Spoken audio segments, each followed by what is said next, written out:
Hi hello friends, ನಮಸ್ಕಾರ. ನಾನು ನಿಮ್ಮ ಚೈತ್ರ ಗೌಡ ಮಾತಾಡ್ತಾ ಇರೋದು. ಇವತ್ತಿನ ಟಾಪಿಕ್ ಏನಂದರೆ, ರಿಕವರಿ ಏಜೆಂಟ್ ಸುಳ್ಳು ಹೇಳಿ ನಮ್ಮನ್ನು ಎದುರಿಸಿ ಬೆದರಿಸಿ ದುಡ್ಡು ತೊಗೊಳ್ಳೋದು. ಅದ್ರ ಬಗ್ಗೆ ಮಾತಾಡೋಣ. ಸೊ ನನ್ನ ಒಬ್ಬ ಕ್ಲೈಂಟು ನಮಗೆ ಇದ್ರ ಬಗ್ಗೆ ಮಾತಾಡಿ ಅಂತ ಹೇಳಿದರು. ಸೊ ಅವರು ಒಂದು ಲೋನ್ ಅಪ್ಲಿಕೇಶನ್ ಮುಖಾಂತರ ಒಂದು ಲೋನ್ ತೊಗೊಂಡಿದ್ದಾರೆ. ಸೊ ಲೋನ್ ತೊಗೊಂಡು ಅವರ ಪರಿಸ್ಥಿತಿ ಸಲುವಾಗಿ ಅವರಿಂದ ಪೇ ಮಾಡೋಕ್ಕಾಗಿಲ್ಲ ಅಮೌಂಟು. ಸೊ ಪೇ ಮಾಡೋಕ್ಕಾಗದೇ ಇದ್ದಾಗ ಬ್ಯಾಂಕ್ ಸೈಡಿಂದ ಕಾಲೆಲ್ಲ ಮಾಡಿದ್ದಾರೆ. ಸೊ ಇವ್ರು ಕೂಡ ಅವರ ಸಿಚುವೇಶನ್ನ ಎಕ್ಸ್ಪ್ಲೈನ್ ಮಾಡಿದ್ದಾರೆ. ಸೊ ಅಂದರೂ ಎಕ್ಸ್ಪ್ಲೈನ್ ಮಾಡಿದಾಗ ಕೂಡ ಒಂದು 15-20 ಡೇಸಲ್ಲಿ ಒಂದು ರಿಕವರಿ ಏಜೆಂಟ್ಸ್ನ ಕಳಿಸ್ತಾರೆ.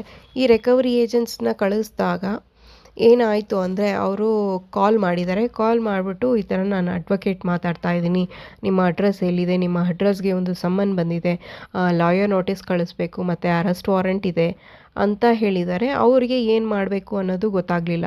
ಸೊ ಅವ್ರು ಏನು ಮಾಡಿದ್ದಾರೆ, ಕಾಲ್ ಮಾಡಿಬಿಟ್ಟು ನಮಗೆ ಈ ಥರ ಆಗಿದೆ ಮೇಡಮ್, ಏನು ಮಾಡಬೇಕು ನೆಕ್ಸ್ಟು ಅನ್ನೋದನ್ನ ಕೇಳಿದ್ರು. ಸೊ ಅವರು ಅವರ ಹೆಸರನ್ನು ಕೂಡ ಹೇಳಲಿಕ್ಕೆ ಆಗದೇ ಇರೋ ಥರ ಪರಿಸ್ಥಿತಿ.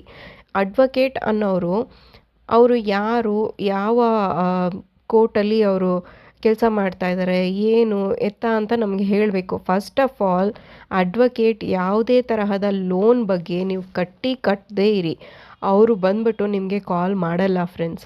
ಸೊ ಆ ಥರ ಏನಾದರೂ ನಿಮಗೆ ಕಾಲ್ ಬಂದು, ನಾನು ಅಡ್ವೊಕೇಟ್ ಮಾತಾಡ್ತಾ ಇರೋದು, ನಾನು ಪೊಲೀಸ್ ಮಾತಾಡ್ತಾ ಇರೋದು, ನೀವು ಇಮಿಡಿಯೇಟಾಗಿ ಅಮೌಂಟ್ ಪೇ ಮಾಡಬೇಕು ಅಂತ ಯಾರಾದರೂ ಹೇಳಿದರೆ ಪ್ಲೀಸ್ ನಂಬೇಡಿ.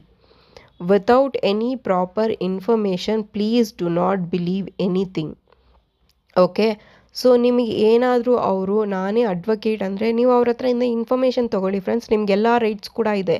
ನೀವು ಅಡ್ವೊಕೇಟ್ ಅನ್ನೋದಕ್ಕೆ, ನೀವು ಪೊಲೀಸ್ ಅನ್ನೋದಕ್ಕೆ ನಮಗೆ ಆಧಾರ ಕೊಡಿ, ನಿಮ್ಮ ID ಕಾರ್ಡ್ ಕೊಡಿ, ಇಲ್ಲ ನೀವು ಯಾವ ಸ್ಟೇಷನಲ್ಲಿದ್ದೀರಾ ಏನು ಅಂತ ಫುಲ್ ಕಂಪ್ಲೀಟಾಗಿ ನೀವು ವಿಚಾರಿಸ್ಕೊಳ್ಳಿ ಫ್ರೆಂಡ್ಸ್. ಪ್ಲಸ್ ನೀವು ಏನೇನು ಕೇಳ್ತೀರಾ, ಅವ್ರ ಹತ್ರ ಏನೇನು ಮಾತಾಡ್ತೀರಾ, ಅವ್ರು ಏನೇನು ಮಾತಾಡ್ತಾರೆ ಅದನ್ನೆಲ್ಲ ರೆಕಾರ್ಡ್ ಮಾಡ್ಕೊಳ್ಳಿ ಫ್ರೆಂಡ್ಸ್.